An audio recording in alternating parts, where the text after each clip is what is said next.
Të nderuar shikues, mirëmbrëma. Sot do të diskutojmë për dy çështje.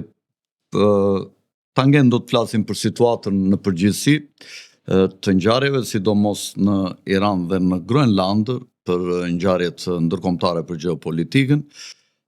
Dhe së dyti do të flasim për vizitën e Edi Ramës, kryeministrit ton në Izrael, dhe festimin e ditës kundër Holokaustit, që është në datën 27 janar, pothuajse në të gjitha vendet e botës ku ka kaluar ky ligji kundër Holokaustit. Në Iran është duke u forcuar tara e shtrëngimit dhe ka shumë mundësi që së shpejti Shtetet e Bashkuara të kalojnë në një luftë kinetike, në një luftë me armë për rrëzimin e sistemit. Shumë analistë që janë pranë ideologët kryesor të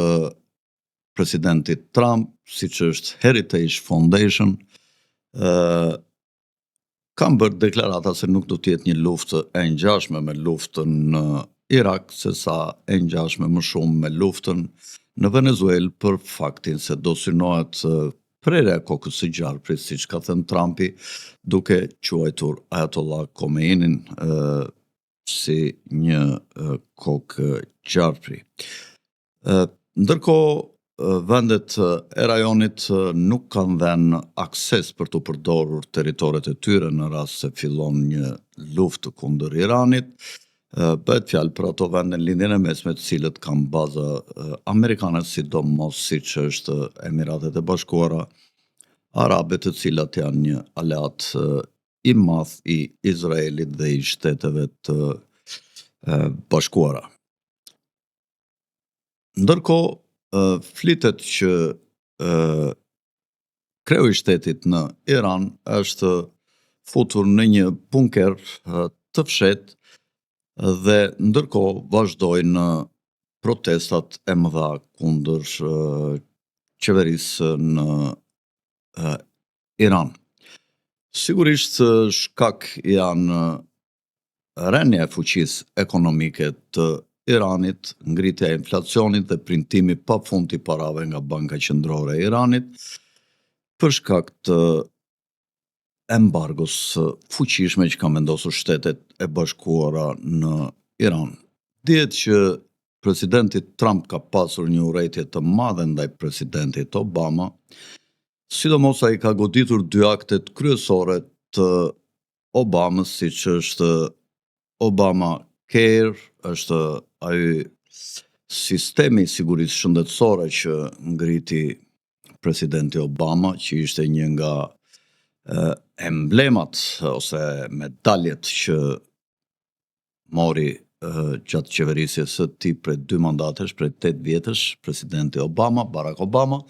Dhe së dyti është në gjeopolitik marrëveshja antibërthamore me Iranin, ku në shkëmbim të mos ushtrimit të aktivitetit për prodhimin e lëndëve radioaktive, Irani në shkëmbim të kësaj oferte mori çlirimin prej embargos që ishte vendosur nga fuqitë perëndimore, nga Shtetet e Bashkuara dhe shtetet e tjera, kryesisht pranë NATO-s. Dihet që Irani është një nga shtetet që furnizon Kinën me naftë, është vendi i dytë për sasinë e burimeve të naftës dhe të gazit, dhe në qoftë se bie Irani, sigurisht që Kina do të ndodhet në një pozicion të vështirë dhe do të ndodhet vetëm në varësi të burimeve kryesisht ruse, të burimeve të energjisë. Nga ana tjetër, dihet që gjatë kohës së luftës së Iranit me vendet e tjera në lindjen e mesme, siç është Libani, Siria, por edhe gjatë kohës së luftës mbas 7 tetorit, sulmit që bëri Hamasi në territorin e Izraelit, duke marrë ato pengjet, furnizimin me naftë të industrisë ushtarake dhe në përgjithësi të ekonomisë së Izraelit e ka realizuar kryesisht Rusia, por dhe Shqipëria ka transportuar shumë naftë nga territori shqiptar, nga kompanitë të cilat nxjerrin dhe shfrytëzojnë naftën shqiptare pa bërë asnjë pagesë në financat e shtetit dhe për cilën Rama u zotua dhe u mburr që nuk do të linte asnjë litër naftë t'i vidheshe shqiptarëve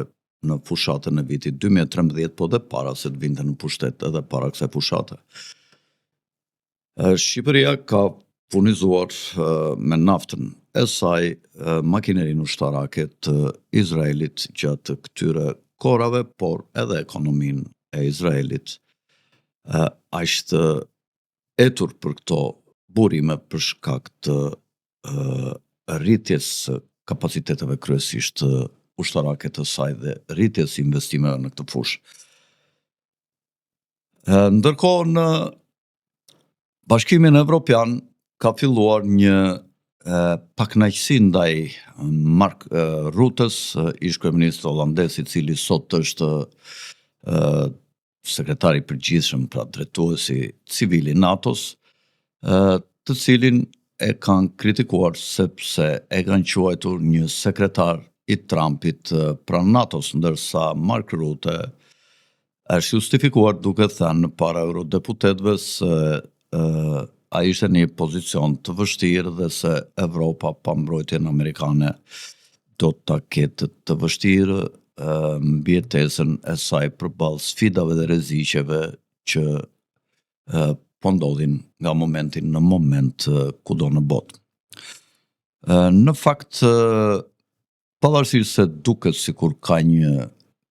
luftë të madhe për gjeopolitik, lufta kryesore është ajo që quhet lufta e kapitalit të vagullt ose kapitalit të re, siç ka filluar të quhet këto kohë të fundit, që është kapitali që vjen nga fushat e teknologjisë dhe të shërbimeve të ndryshme, nga lufta dhe përplasja midis dy shteteve të mëdha, siç janë Shtetet e Bashkuara dhe Kina, në fushën e teknologjisë dhe sidomos të rrjedhjes së kapitaleve në drejtim të kompanive të ngjashme me teknologji të lartë që tashmë sot i posedojnë kryesisht këto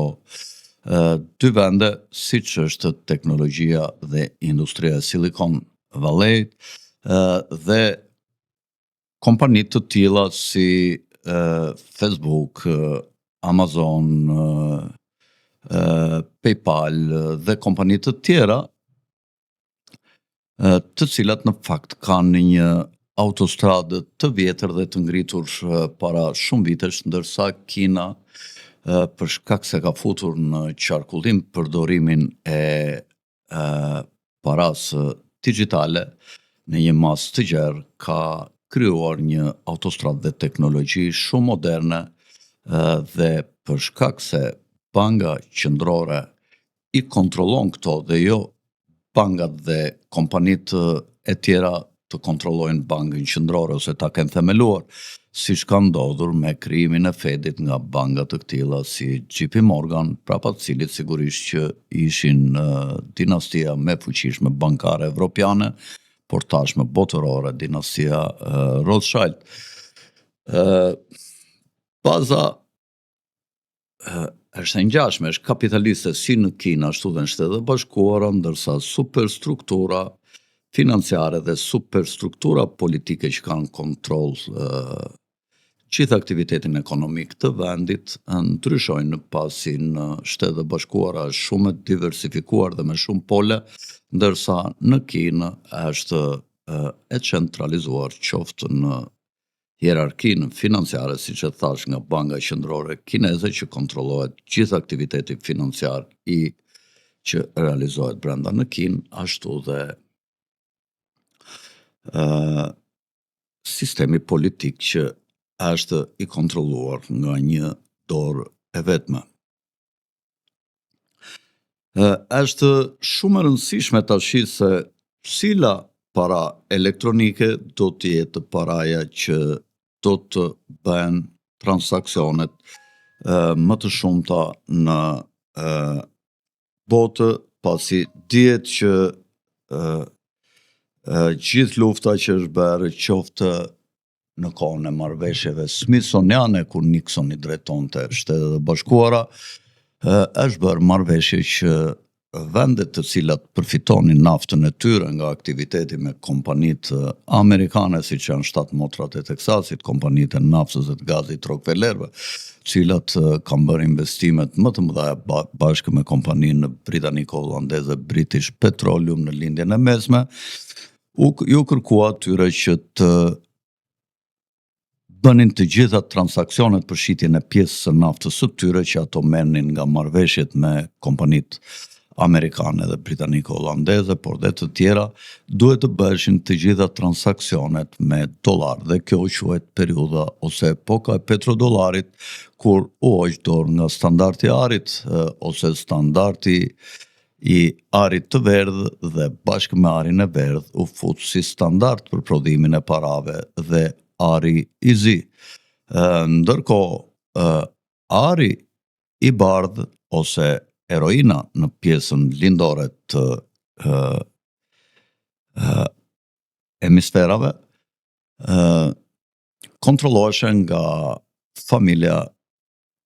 mbretërore britanike, e cila gjithashtu në prerjen e sterlinës merrte parasysh edhe sasin e parave të kërkuara dhe shpejtësinë ose frekuencën e qarkullimit këtyre parave të cilat funksiononin në tregun e zi, ndërsa në pjesën jugore të hemisferës perëndimore të dy Amerikave, ku prodhoheshe kryesisht kokaina, sigurisht që bashkë me standardin e arit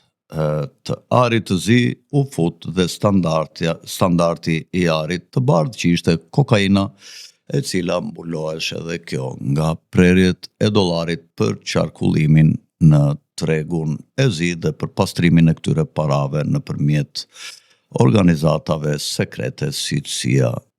Mossad e tjera. Duhet thënë që rëndësia e madhe e transaksioneve në ekonomit e mëdha, siç është edhe ekonomia e Iranit, u vunre gjatë mandatit të parë, kur presidenti Trump hyri në konflikt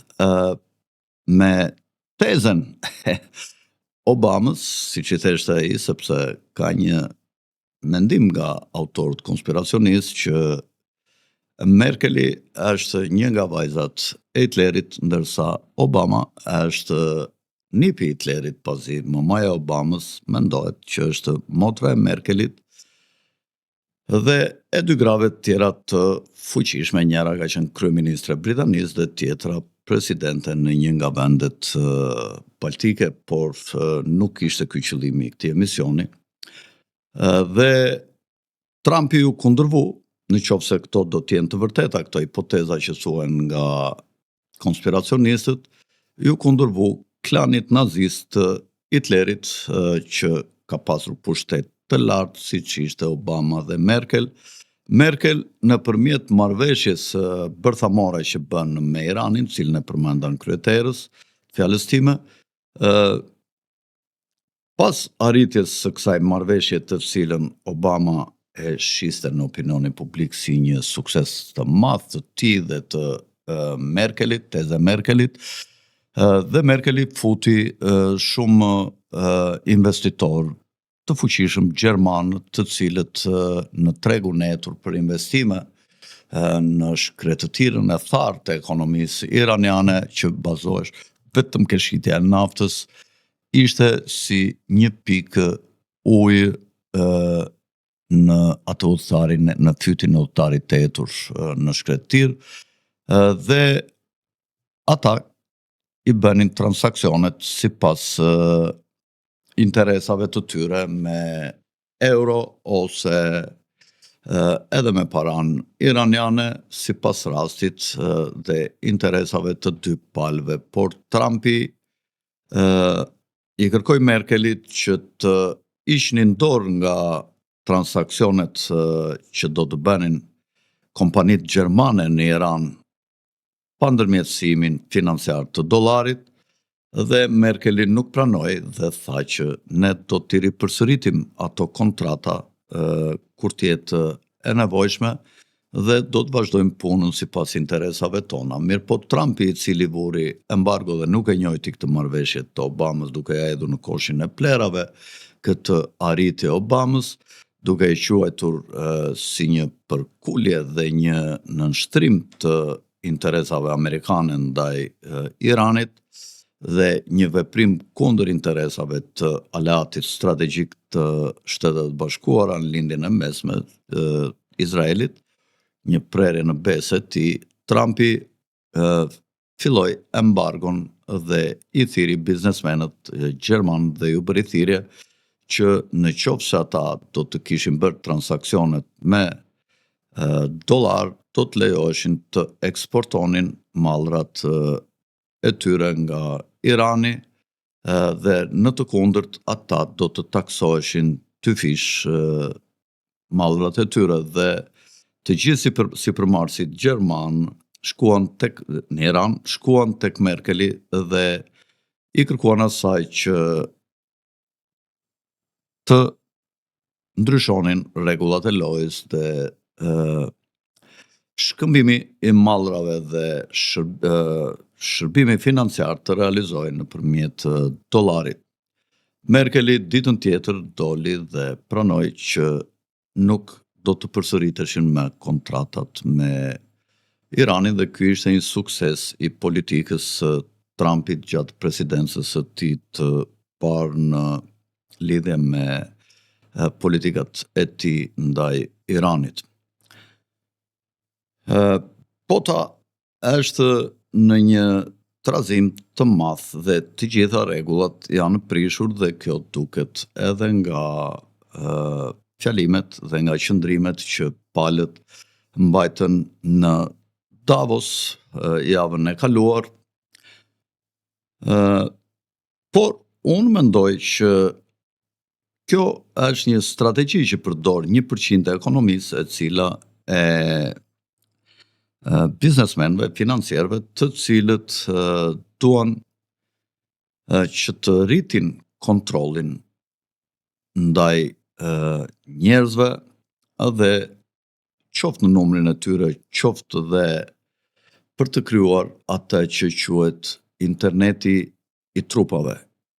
Internet of bodies, i trupave. Dhe këta mendojnë që nëpërmjet mikrochipimit dhe rrjetit të frekuencave të valve MF, 5G që është tashi, të mbajnë në kontroll të gjitha të dhenat dhe aktivitetin e njerëzve, dhe nëpërmjet paras elektronike të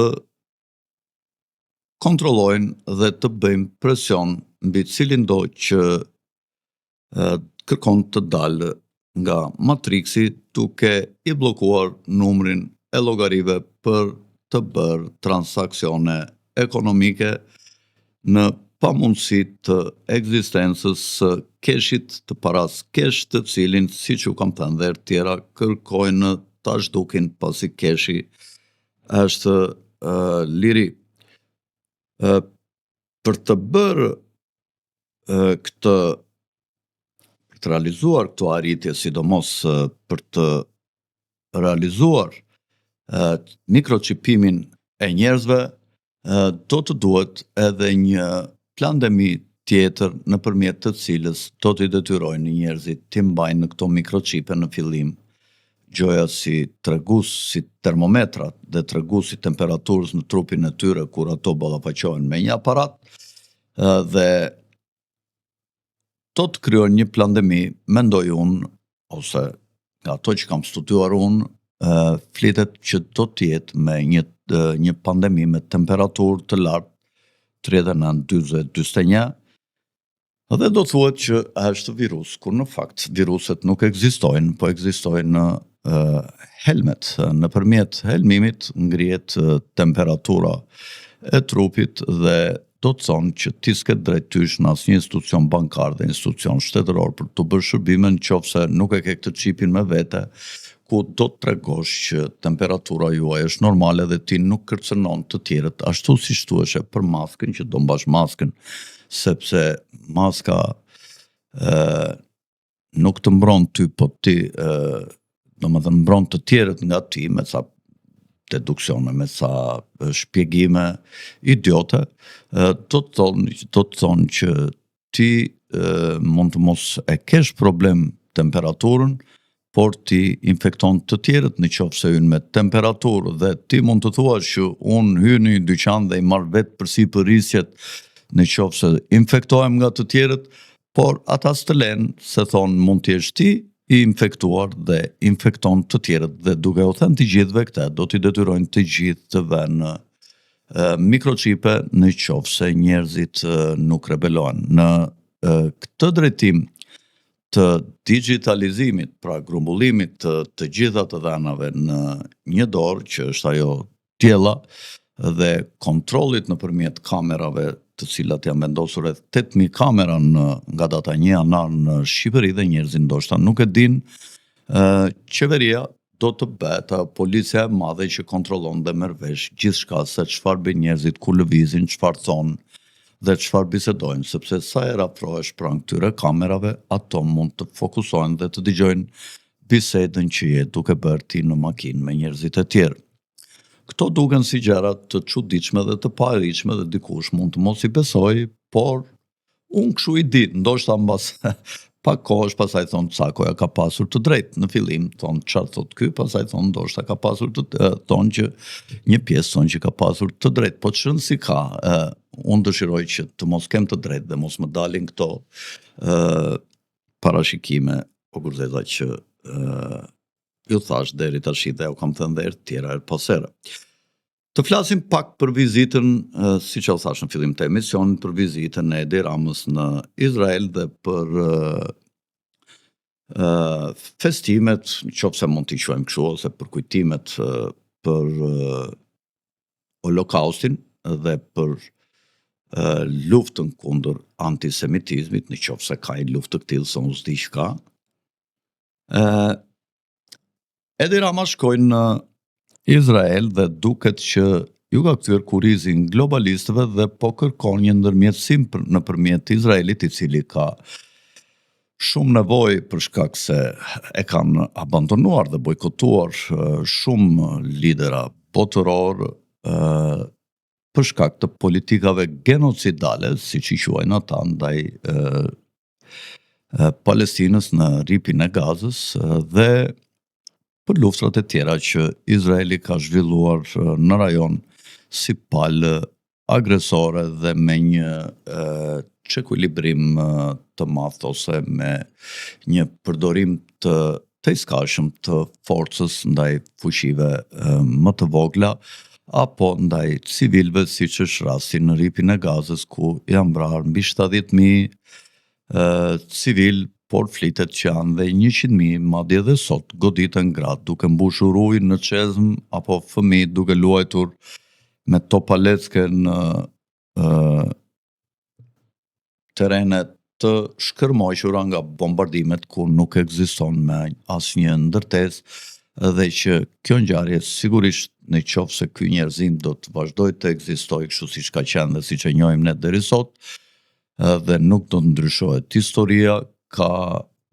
për ta fshehur, ka parë një nga ngjarjet më të tmerrshme, një nga genocidet më të papara, një masakër dhe një terrori të pashembullt ndaj ndonjë populli tjetër, të paktën në historinë moderne që ne njohim. Edi Rama ndodhet në vështirësi dhe në presion nga spaku, të cilin e ngriti si një golem në kulturën hebraike. në memorien ebraike, ekziston një histori e cila tregon për një rabin në Çekoslovaki, në Prag,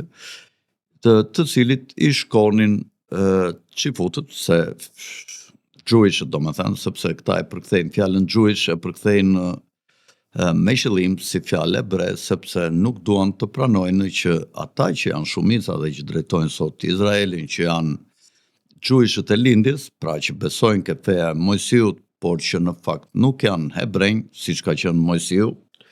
është e llojës kur ne shqiptarët musliman të themi jemi arabë, pse adhurojmë fenë e Muhamedit, por ne nuk jemi arabë si racë, ata janë semit, ne jemi ata janë ishmaelit, si quhen, ndërsa ne jemi racë tjetër, ne jemi nga pasardhësit e Esaut, siç na quajnë këta Gjujshët. Gjujshët në fakt thonë që të gjithë popujt janë gojim, pra jo qifut, të gjithë ata që janë gojim, në Talmud, dhe nuk lejohet që ne ta studiojmë Talmudin, e kanë si të brendshme ata që duhet ta studiojmë vetëm ata, dhe justifikohet çdo lloj veprimi për të vjedhur, për të vrarë, për të sunduar, për t'u mbyrë pronat gojimëve. Kudo që kanë qenë në fakt Gjujshët kanë pasur probleme, duke qenë pakic tek popujt të tjerë, ata kanë pasur probleme me popujt ku kanë qenë në qysh nga Egjipti i lashtë, ku ata akuzohen se vodhën majat e piramidave, të cilat kanë qenë me llamarina të Florinta, dhe sot i shikojmë të gjithë që piramidat janë të prera në maj. Po kështu ata kanë pasur konflikte të mëdha me çdo popull tjetër ku kanë qenë, dhe për këtë arsye, megjithëse janë pritur dhe janë lejuar të hyjnë dhe të integrohen në ekonominë dhe në jetën e vendit, ata në fakt nga ana shoqërore nuk janë integruar asnjëherë me asnjë popull tjetër dhe kanë ruajtur identitetin e tyre, dhe kjo është e drejta e tyre, nuk është një gjë e keqe, por ata me shumë inteligjencë, mund ta quajmë dhe me djallëzi dhe me disa marifete dhe mënyra qoftë të ligjshme, qoftë edhe të paligjshme, ekstraligjore, ata kanë shterë në dorë ekonominë e këtyre vendeve ku kanë jetuar, dhe ata nuk kanë patur asnjëherë mëshirë për asnjë popull që i ka mirë pritur, ose është një lloj sikur delja që është shtuar atje ke kasapi të presë një trajtim më të mirë nga kasapi, për shkak se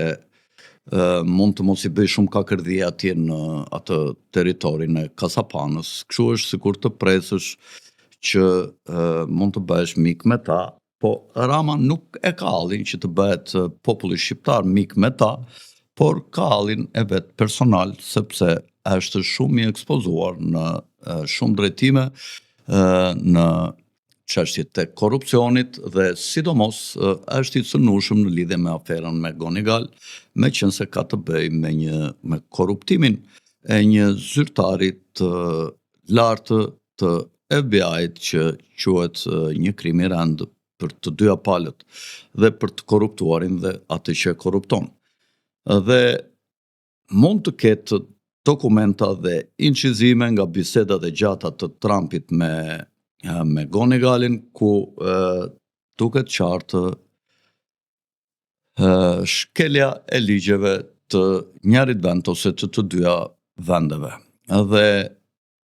Rama duket që kur filloi t'i kthej kurizin ato fotot ose t'i largoheshe Aleksandr Sorosit në daljet e tij të fundit, dhe filloi si tregtar flamuj sheshtë për të shpëtuar prapanisën e vet, filloi të afroheshe nëpërmjet njerëzve dhe miqve të përbashkët, filloi të ftonte bashkë me Vučićin si investitor dhëndrin qifut të Trumpit, i cili kudo i shikon para nuk e ka problem që të ndërhyjë ndërsa nuk jemi të sigurt nëse Trump i aprovon dhe i shikon me interes lëvizjet e Dhëndrit dhe të Vajzës në lidhje me investimet këtu në ishullin e Sazanit, por në Zvërnec, por ndoshta edhe më gjerë në Karaburun, duke u përpjekur të kontrollojnë një nga portet më të mira dhe më të mbrojtura të Adriatikut, dhe sidomos në Zvërnec, ku elita komuniste Enver Hoxhës mendonte të ndërtonte atë triportin, një port të madh, më të fuqishëm se porti i Durrësit, dhe zhvillonte ekonominë e Vlorës në shumë drejtime, duke prodhuar çimento, duke rritur kapacitetet e prodhimit industrial të peshkut, pra duke bërë fabrikat e konservave më të mëdhaja, duke menduar që ta lidhte me një ekurudh me Fierin, për ta lidhur me rrjetin e ekurudhave të Shqipërisë, që ishte një gjë jo shumë e vështirë, pasi është një fush që lidh Fierin me Vlorën dhe nuk ishte dhe distanca është jo e gjatë. Dhe Enver Hoxha propozonte që të ndërtohesh edhe të merreshin jo me kamiona kurët nga Karaburuni, nga guroret e Karaburunit në fabrikën e Çimentos, por të merreshin me teleferik, të ndërtoheshin teleferik modern, ndoshta mbi 8, në pjesën që lidhte Karaburunin me fabrikën e Çimentos të qytetit Vlorës. Gjithashtu synonin që të përmirësonin dhe të rritnin aftësitë, know-how, domethënë që diturit e vlonjatëve për të marrë me këto lloj prodhimesh të cilat edhe do të eksportoheshin. Sigurisht këto nuk u realizuan dhe tashi kemi hapur një aeroport në Vlorë, i cili mendohet që ka lidhur një kontratë të disfavorshme me korrupsion dhe që nuk do të justifikoj, pra jo rentabel, nuk do të justifikoj të ardhurat në raport me shpenzimet dhe do të rritë borxhin e Shqipërisë, pasi borxhi nga ata që po e ndërtojnë të kontraktuarit, pra do të mbulohet nga shteti shqiptar dhe mund të shkojë në një shumë prej $140 milion, dhe tash i dihet që për këtë aeroport ka dhe shumë grindje midis aksionerëve, Bexhet Pacollit dhe aksionerit tjetër po kosovar që ndodhet në këtë kompani. Tashi Rama kërkon të blerë të ardhmen e vet, lirinë e vet, kërkon të siguroj një mandat si president prej 10 vjetësh, ku ai të ketë mundësi që gjatë kohës që është president, duke mos e atakuar si president, duke marrë 2 mandate prej 5 vjetësh, ai kërkon që të ketë mundësi që të mbrohet nga drejtësia kushdo që të vijë. Ju thash dhe njëherë përpara që Golemi është një histori ku ndërton për shkak të ankesave që bën çifutët e Pragës, gjujshët e Pragës, për një luftë që po ju bënin çekët kundër tyre, që kishin shumë pak kënaqësi për shkak se ata kishin kapur ekonominë çeke. Kjo gjë ndodhi dhe në Poloni dhe në vendet baltike dhe në Bielorusi dhe në Ukrainë dhe në Rusi, dhe dihet që këta pasaj ju kundërpërgjigjen duke bërë ato që quheshin pogrome. Dhe Rabini ndërtovi një statuet pre balte dhe i luteshe për t'i dhënë frymë asaj, duke u lutur që t'i shpëtonte çifutët e Pragës nga persekucioni. Dhe statueta mori frymë dhe filloi të rriteshe dhe filloi të hante çek të ndryshëm në mbrojtje të çifutëve, dhe kjo punë zgjati pafund derisa u mbaruan të gjithë çekët e Pragës dhe mbetën vetëm çifutët. Dhe i u rritur pas një farë kohe, Golemi, kjo qenie e madhe, gjigante, ju kthye dhe po hante vet ata për cilët ishte krijuar që ti mbronte, pra duke ngrënë në vetë çifutët. Dhe duket se spaku është kthyer në një golem për Edi Ramën, i cili theshte që amerikanët kanë kryuar Nocrokun, theshte, dhe jo Spakun e kam kryuar unë, dhe tashi që Spaku po i kafshon Golemi, pra po i kafshon miqtë e vet rreth e rrotull me të cilët ai ishi lidhur si vëllezër siamez për shumë arsye, nga e kaluara, nga e sotmja, nga frika, nga provat, nga frika se mund të flasin dhe nga provat që ata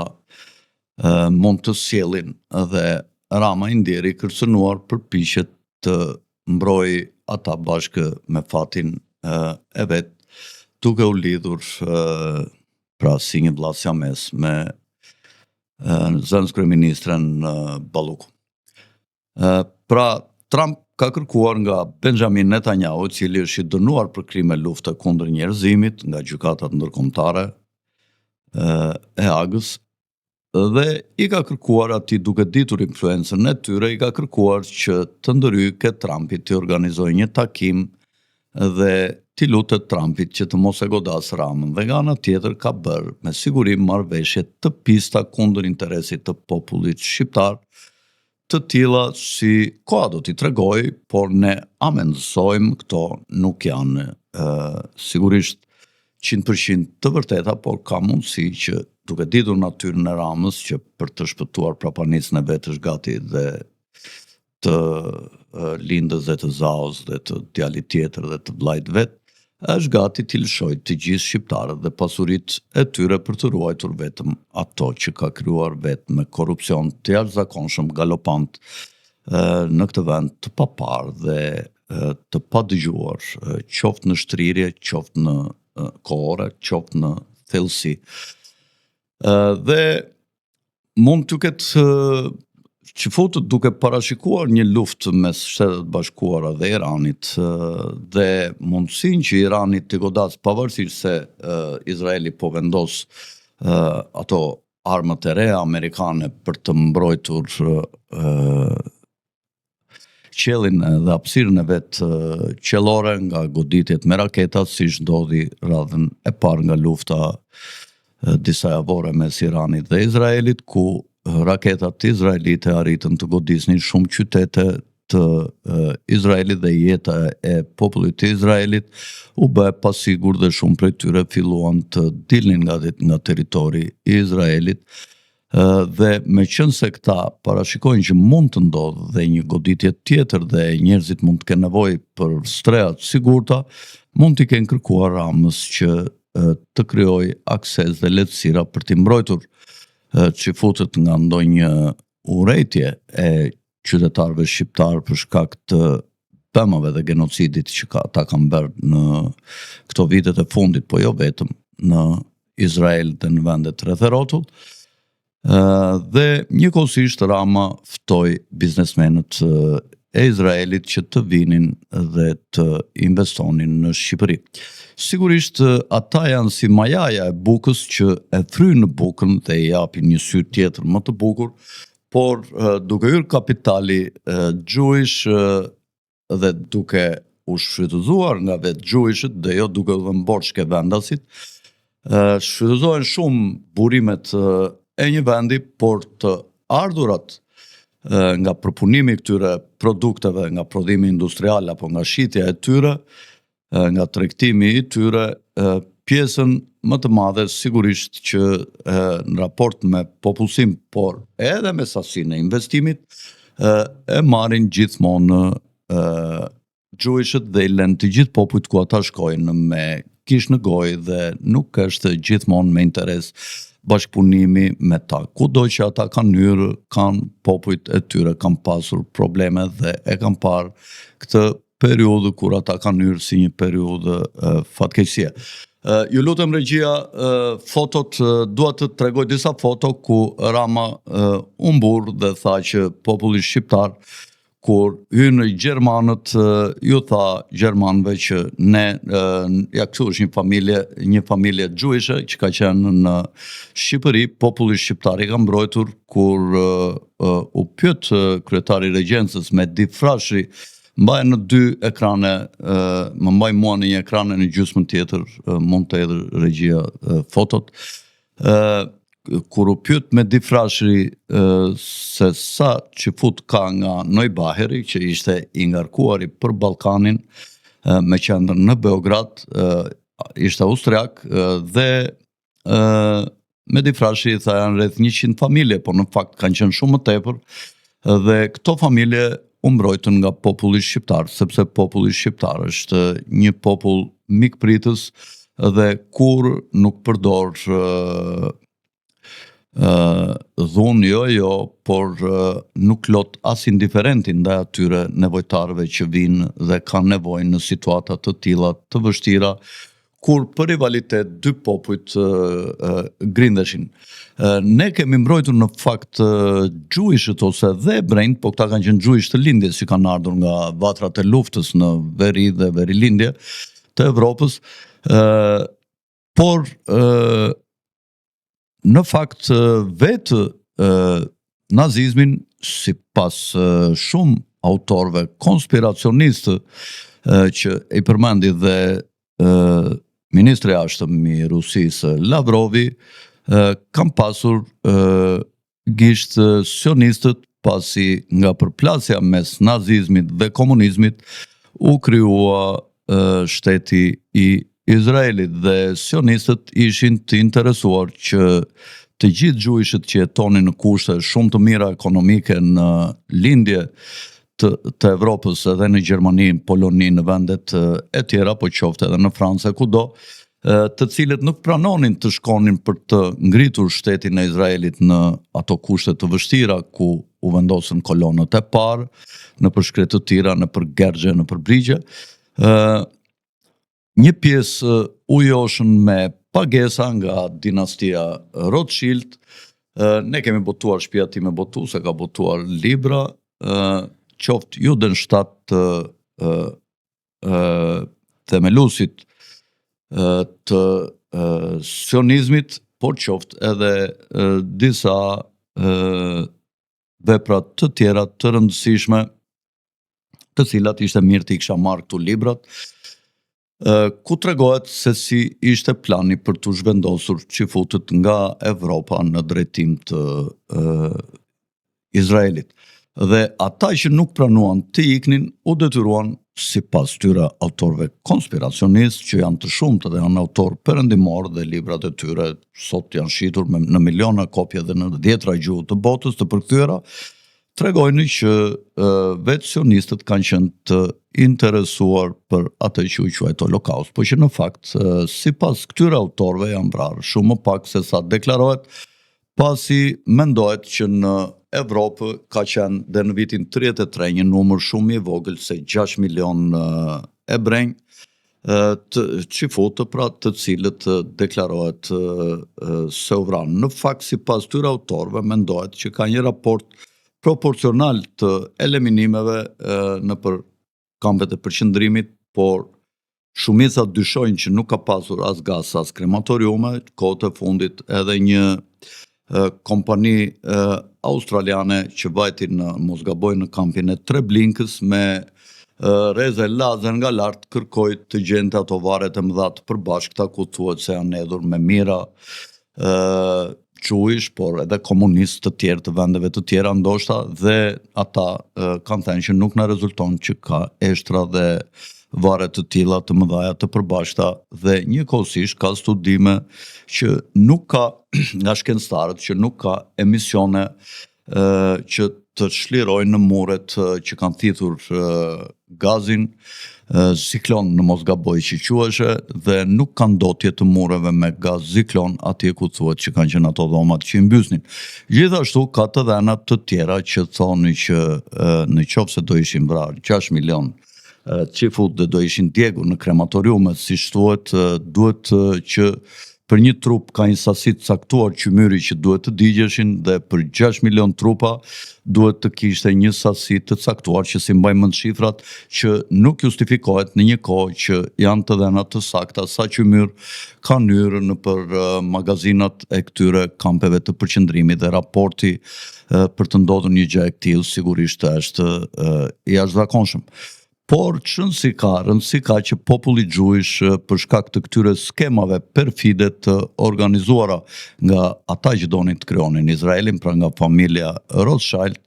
të cilëve u drejtua letra e sekretarit të jashtëm të shtetit britanis më 17 Lordit Arthur Balfour, i cili i drejtohej Lordit Rothschild se kishin pranuar që të krijojë Palestina, po ku njëkohësi Izraelin në territoret e Palestinës, po ku i kërkohej njëkohësisht që të ishin të dhamshur dhe të drejtë dhe me populatat e tjera, gjë që nuk ndodhi. Një nga njerëzit kryesor që ka drejtuar si zëvendës guvernator mos gaboj i Palestinës në kohën e sundimit të këtyre territoreve nga Porta Osmane, pra dhe në luftën e parë botërore, ka qenë pikërisht Mehdi Frashi, i cili ishte kreu i regjencës. Të lutem regjia dhe njerë fotot e tjera. Ja ku janë Mehdiu është i vetëm atje me pallton gri në tavolinë dhe gjithë antarët e tjerë janë kabineti qeveritar dhe njëkohësisht në krahas patër Anton Arapi, i cili ishte edhe ky një prej regjendëve të cilët zvendësonin kreun e shtetit ose presidencën ose mbretin qysh nga largimi në luftën e parë botërore i Prinzvidit. Këta janë drejtuar me regjencë me përjashtim të periudhës Ahmet Zogut dhe regjenca pikërisht përfaqësonte dhe vazhdimsinë e drejtimit kreut të shtetit pra të Ahmet Zogut prej regjencës ku kryetari i regjencës ishte Mehdi Bej Frashi, i cili iku në Rom dhe vdiq në Rom i aratisur pas ardhjes komunistëve dhe është shpreha e këtij lapidare që i ka thënë Nojbarit kur i ka thënë na dorëzoni 100 familjet Qifute, a i ka thënë ne kemi pak flori, mund të merrni atë flori, po mos kërkoni që ne t'i presim në besë, sepse kodi i besës është kodi i nderit shqiptarëve dhe për shqiptarët shtëpia është e Zotit dhe e mikut dhe këto fjalë bën përshtypje deri në rajshtang të treguara nga Nojbajri dhe të shkruara nga shumë gazeta të ndryshme evropiane të cilat u çuditën me këtë lloj karakteri dhe fisnikërie të shqiptarëve që na bën të emocionohemi për atë veprim aq human dhe njerëzor në ato kohë të vështira për gjuhëshët e thjesht dhe që nuk dinin se çfarë lojra po bënin në kurrizin e tyre ata që pretendonin se i mbronin. Sigurisht që Mehdi Frashi nuk ka qenë komunist. Komunistët në atë koha si dinin se që ishin problemet e gjuhishve, ishin ca kaçak në malja kyn me kuris, me flok të rëna, është Nojbajri, ndërsa përballë është Mehdi Frashi, ky kolos i cili fliste shumë gjuhë tuaja dhe që kishte një eksperiencë të madhe dhe gjatë pushtimit fashist Shqipërisë më 7 prill 39, në datën 5-6 prill i bëri thirrje rinisë së Tiranës nëpërmjet Radio Tiranës të bashkoheshin rreth tij në momentin që mbreti Zogu u largua për të dalë në bregun e Durrësit dhe për të mbrojtur portin e Durrësit nga pushtimi italian. Dhe italianët nuk ja falën këtë aktivitet të tij antifashist dhe Mehdi Frashi u detyrua dhe hyri në legatën turke të cilët u përpoqën ta merrnin në një moment kur u shpall bashkimi i Shqipërisë me Italinë dhe kur Turqisë u kërkua të ishte ambasadën pasi ambasada ishte tashmë vetëm në Rom dhe nuk do të kishte ambasadë në Shqipëri dhe kur hoqëm robat ata u përpoqën të ishnin dhe Mehdi Frashin jashtë Shqipërisë dhe mbas hyrjes gjermanëve duke parë se kishte tjetër karakter ardhja e gjermanëve në krahasim me ardhjen e italianëve, pasi nuk u integruan ekonomitë sikush kishte ekonominë e vet, por Gjermania më shumë myri për të mbrojtur brigjet e Ionit dhe Adriatikut nga hapja në fronti nga mundësia hapjes së një fronti të dytë të luftës, dhe u mendua që me Di Frashi mund të ishte një nga njerëzit më simpatik dhe me dashur për popullin shqiptar për ta sjellë në krye, ku ai pas shumë hezitimesh më në fund pranoi dhe tha do vetë sakrifikohem, tha, për t'i bërë një të mirë Shqipërisë, sepse duhet një qeveri shqiptare, por e di që historia do më keq kuptoj, ashtu siç e keq kuptoj në fakt këtë figurë të madhe. Ja këtu është Xhafer Deva, ministri i brendshëm në kohën e pushtimit gjerman, i cili njihet si organizatori asaj quhet masakre 4 shkurtit, por në fakt është edhe ky një njeri, një qeveritar shumë i fortë në atë kohë dhe është përpjekur në ato kohë të vështira, kaosi dhe gjysmë pushtimi, të mbronte jetët dhe fuqinë ekonomike të popullit shqiptar, pavarësisht se u keq kuptuan dhe ky ka patur një sagë vuajtjesh kur kaloi në fillim në Egjipt dhe mbas shumë vitesh, pas disa letrave që nuk mund të mos të lënë brez kur i lexon, ku ka shpjeguar pse ai vendosi të bëhej ministri i brendshëm Shqipëri, dhe ky fliste shumë gjuhë tuaja, ishte një erudit, i shpjegonte ambasadës amerikane në Kairo se pse ai kishte shërbyer dhe pse nuk ishte një nazist, por ishte një mbrojtës i interesave të popullit të vet në ato kohë, dhe amerikanët e kuptuan, e pranuan dhe i dhan vizë, dhe ky më duket se ka jetuar gjithkohën pasaj në Shtetet e Bashkuara, sigurisht duke qenë një figurë e fuqishme që mund të ketë bërë dhe gabime në atë kohë, por për shkak të ngacmimeve dhe prishjes së rendit që përpiqeshin të bënin atentatorët komunist, ky u përpoq të vendoste rendin dhe të mos e lejonte që të binte në vendin në kaos apo në dorë të njësiteve guerile të drejtuara nga Beqir Balluku, Gogo Nushi, Myslim Keta e të tjerë në Kajo Karafili, jo Kajo më duket se kishte vdekur në atë kohë, në 44. Pra të gjitha njerëz që e mbanin me bandat e tyre në terror Tiranën, ky u përpoq të shironte një lloj si bandat më 97-ën, qoftu në Tiranë të Zani Çavushit apo të Nat Kullës apo bandat e tjera, të cilat terrorizonin dhe u vinin gjoba njerëzve dhe nuk lejonin aktivitetin e lirë ekonomik të tyre. Njëkohësisht dua të them 2 fjalë për festimin ose për kujtimin që bëjnë këta për Holokaustin. Kanë ngritur një mur aty në hyrje të liçenit në krah të ish gardës, e cila tash është të prishur, ndoshta e keni parë të gjithë kur hyni. Është e çuditshme se si mund të festohet, si mund të përkujtohet tu Holokausti, kur dihet që shqiptarët i kanë mirë pritur dhe numri i çifutëve është rritur nga fillimi i luftës dytë botërore dhe në përfundim të saj, dhe i kemi trajtuar si Zotin, pra edhe mikun, ashtu siç ka traditë shqiptari, dhe kemi bërë sigurisht një gjë shumë të mirë, dhe kështu duhet të veprojmë gjithmonë me cilin do popull që mund të vihet, mund të kryqëzohet nga fati i historisë edhe në të ardhmen dhe që mund të kenë lidhje me ne. Është e çuditshme se shumë nga këta trushpëlarët që sot është kthyer në një veprimtari të pakuptimshme, ku ne shkojmë dhe përulem figurat tanë, ky presidenti Lolo që kemi ne që vete përulet atje dhe s'di asgjë, hosana vetëm të përfitoj ato për familjen e vet dhe të ruaj ato përfitimet e vjetra që ka pasur dhe është gati të bëj çdo byth lëpirje ky, ndërsa ajo Elisa Spiropali, e cila ka një origjinë, siç e u kam thënë, kriptoçifute, për shkak se fshati i saj është me origjinë gjuhëshe, sigurisht që e bën këtë punë me shumë devocion. Në protokollet e pleqjve të Sionit, të cilat çifutët ose gjuhëshët tonë që nuk i kemi shkruar ne, dhe ka një enigmë të madhe për këtë, Nuk dua të flas tash për historinë e protokolleve që të mos zgjatem, se jemi në fund të emisionit dhe regjia po më bën shenjë që duhet ta mbyllim. Ka pasur një pikë ku thuhet ne do të sajojmë diçka, po e them me fjalët time, jo në mënyrë literale sigurisht, siç më kujtua tash. Ne do të sajojmë diçka dhe do të detyrojmë të gjitha qeveritë e gojimëve që të vende të përulen para nesh. Sigurisht nuk ka asnjë lloj antisemitizmi dhe arabët janë semit dhe kur thua antisemit më shumë nënkuptohen arabët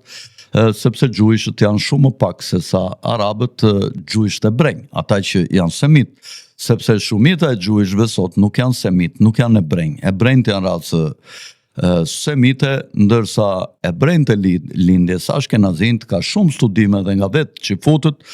studiues qifut të cilët thonë se nga një popull me origjinë turke, kryesisht turq të bardh, është marrë kjo fe dhe është krijuar një shtet që quhet Kazaria, ose shteti Kazar mbi detin e Zi deri në detin Kaspik dhe deri në lumin Volga ku deri në lumin Dnjepër dhe lart deri në pjesën e Ukrainës, deri në kryeqytetin e sotëm të Ukrainës në Kiev, ka qenë ky shtet i cili në fakt ishte një shtet shumë tolerant me të gjitha fetë e tjera dhe ishte një shtet multietnik, po ku sundonte në krye të tyre një familje gjuish. Dhe të bësh këtu omazhe për Holokaustin nuk ka kuptim. Omazhe për Holokaustin mund të bëjnë Gjermani, mund të bëjnë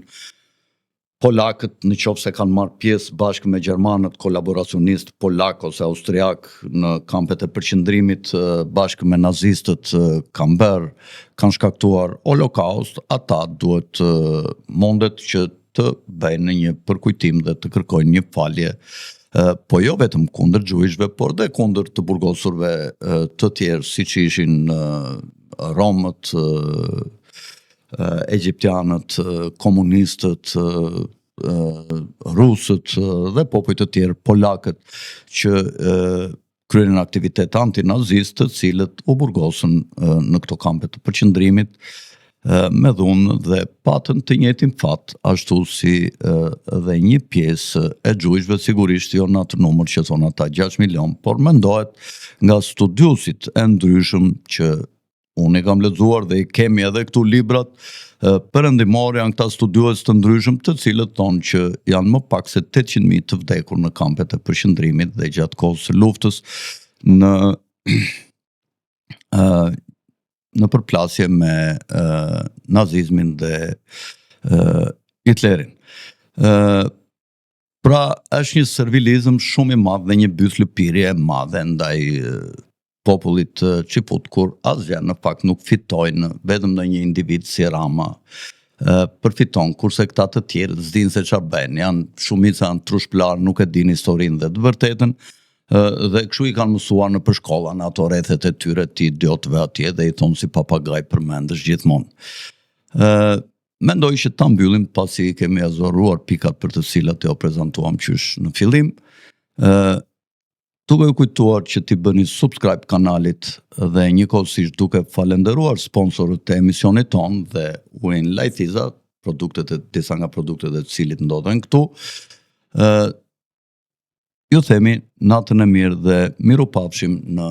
emisionet e radhës interesante të podcastit Okult. Nga unë Alfred Sako, natën e mirë dhe mirupafshim.